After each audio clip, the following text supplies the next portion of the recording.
Hi, everybody. It's me. If you like this channel, please like and subscribe. There are ways to support my work and my channel in the descriptions. Check it out. I am back from conference and I'm tired. One thing, it's so great, and something I said to everybody was that one thing that's really amazing is that on a daily basis, especially those of us that are working to end homelessness or working for human rights or all of these things, is being the one that's so passionate about it. It's important to also touch base with other people who have that same kind of passion and that same kind of, just want to solve these problems. And so it's really great just getting together with those people, um, just have that communion, and also learning from one another. That is huge. I always take a lot away, um, way more than I teach or educate, even though, that is something that I really look forward to and enjoy doing. Um, I presented on, oh, hi, Mama Mode. Nice to see you. So I presented with Valerie Dowell, who is an amazing advocate, and we presented on addressing violence against the unsheltered. And so I took it from, hey, John Wick team, bonjour. I took it from a perspective of coming from, well, I had to like tell the backstory, right? So I did it in third person. It was actually my story, because I experienced childhood homelessness, I experienced youth homelessness, and that as an adult. And what I didn't know when I was young is that experiencing homelessness at very early ages is a huge predictor of later homelessness in life. And so, knowing what I know now, I was able to talk about those critical points in life in which housing would have interrupted the trajectory of violence. And it went swimmingly. I felt really bad because I know I went over because I was trying very hard to, because I think like halfway through, three-quarters of the way through, I screwed up, and instead of like telling in third person like I started using the words I. And so then everybody got an idea of like really that this was my story. And there were some tears in the room. Um, and so talking over, and Valerie's like, I'm not going to share my story. I'm like, oh my gosh, I'm so sorry. She's like, no. She goes, there are people who just are having a really emotional time with this, and I think we need to unpack this. And so we went around and we really unpacked how violence intersects in, not just physical and sexual violence, but systemic violence and environmental violence, and, all of these different structures that come together that are looking at, like social determinants of health. So it was really great. There were a lot of other presentations that I thought were super exciting and innovative, and can't wait to bring those back, and just learn how we can put some of these things in place in our own response to help out.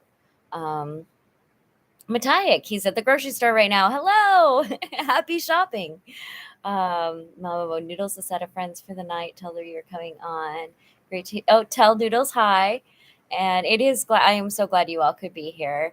I'm super excited about being home right now. But I'm also just really, it was, while I'm exhausted and I'm tired, and I even took a nap today, I am pumped and just really excited about the increment. Change happens in increments, right? It's never like this grand sweeping thing. And so seeing things come together as they have over the years, and us really pushing towards more evidence-based and data-driven solutions, just warms my heart. It's everything to me. And so it's refreshing, and it's almost like putting that gas in the tank, right? I'm like ready to go. So next on the agenda, besides, working here, is going to the International Journal on Homelessness in Chicago. And I will be in Chicago at the end of this month. And really looking forward to that one. It's going to be their first conference. And so and they actually do have, if you're interested, in this work, they do have a virtual option. So if you go and you register with the International Journal of Homelessness, just type it into Google, International Journal on Homelessness conference, and it'll come up, and it's in Chicago, and you can register, and they do have virtual options, and be an advocate. We need people, everybody, to be on board and really start the work of healing our communities. So when I got home, first and foremost, I missed my animals so much, so much, so much. So after communing with them, it was the sweetest thing, because the grandkids, they came over because I made supper, and Amelia just flies into my arms, and she's like, "Grandma." I was like, "What?" And she goes, "I missed you for such a long time." And she was just so emotional about it. I'm like, "Oh, my heart." So it was nice to know that while I was gone, I was missed. We are still working on our new organization and getting the word out about the work we do through Focus on Rights. It's been very busy, but also very rewarding. Trying to think of like anything else that, there was one presentation that I got emotional about, and it was called No ODs with Keys. And they were overdose prevention, property management. And it was really interesting because we know that substance use disorder and ODs are not specific to those that are experiencing homelessness or those that are housed. It's across the board. It is a national problem. And so they understand that it is a healthcare issue and treat it as such, and use things such as Brave buttons and other things to put into place to help support that person in their medical journey, right? So they use peer support specialists, and they use the very important educational piece, right, for communities who may not understand ways to mitigate the damage from some of these problems that we're all facing. So yeah, that was super. Like, I had to get their information. Like, I listened to them present, and afterwards I was like, it's people like you that'll save my son's life. Like, I truly believe that. Which I haven't heard from him in a couple weeks. We're starting to get worried because it's been a while with no contact. And usually I'll hear from him, every so often. So I think we're a little on edge with that. But other than that, everything is going really swimmingly.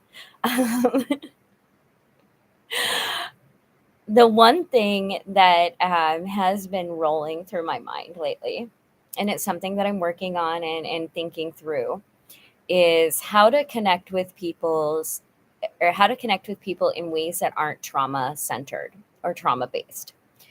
And I think that for me, that is very difficult sometimes, because a lot of my life experiences have been centered or influenced heavily by things that are super traumatic.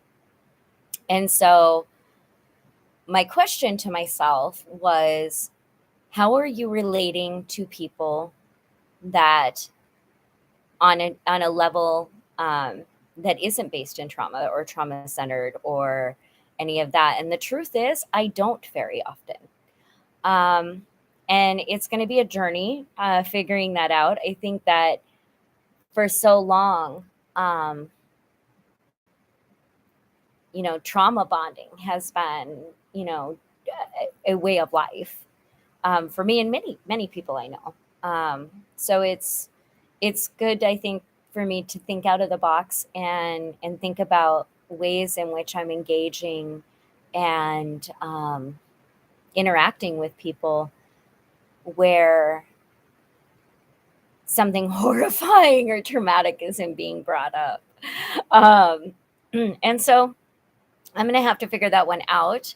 I know that I can connect through my artwork. I know that, my photography venues like this, but also, many of these ways are also deeply connected to who I am, and I've been shaped by trauma.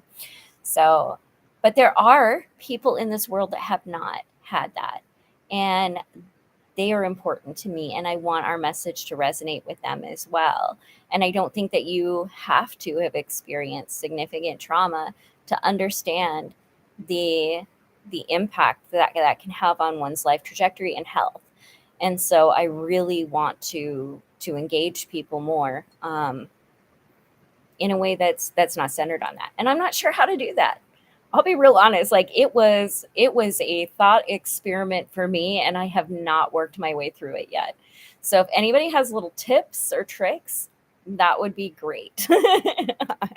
I would be all for that.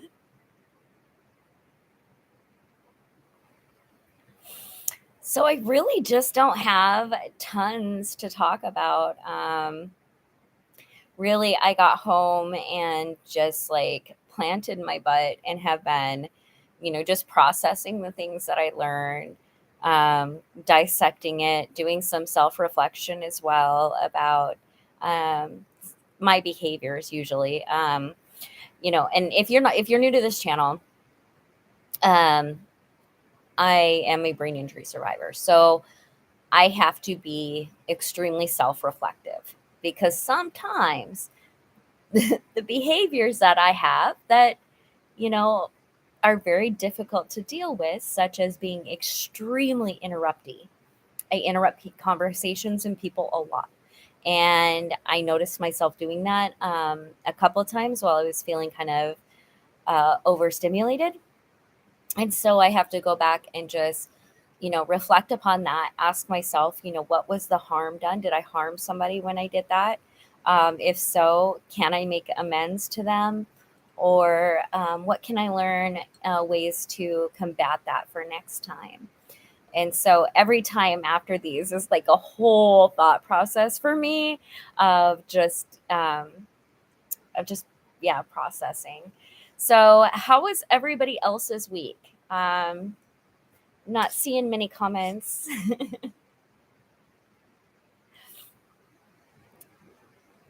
I'm waiting.